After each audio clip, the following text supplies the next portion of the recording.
I wasn't fully acknowledged for having TBI until 2015. We're talking 12 years after the initial injury, and we're talking a year after I had a second traumatic brain injury.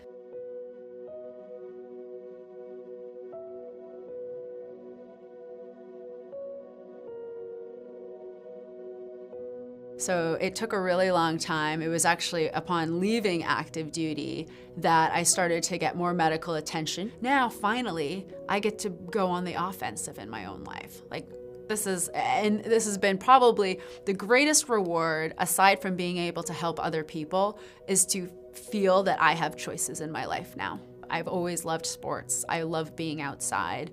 And one of the things that happened when I lost my coordination and I was in rehab for that, after that second brain injury and having surgeries and stuff, was, I used to be a runner and a triathlete, and I couldn't activate certain muscles in my lower body, so it was really awkward to try and move. And I started walking, and I turned that into, I'm gonna go hike Kilimanjaro.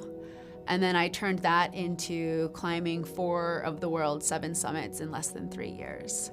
So it was like my little triumph of going for this big hike in Africa turned into probably one of the most inspiring set of things, as far as I'm concerned, that I've ever done for me. Now I work as a journalist. I predominantly write about lifestyle. I love travel, and it's usually adventure travel. I love to add, work hard, play hard ethos. I bring it to my writing, just basically writing about my own life.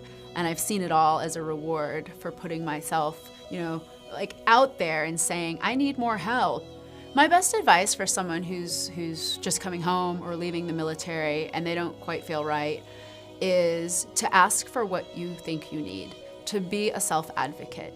By speaking out, you will eventually find someone who's gonna help. I know for me, I hit a lot of roadblocks and then I shut up for a while. It doesn't have to take over a decade to figure your situation out, but you have to be assertive and be okay with that. It is your right. Everyone has the right to health and to be informed. And it's after that, once you're fully informed, you do what you want. But I would say self-advocacy all the way.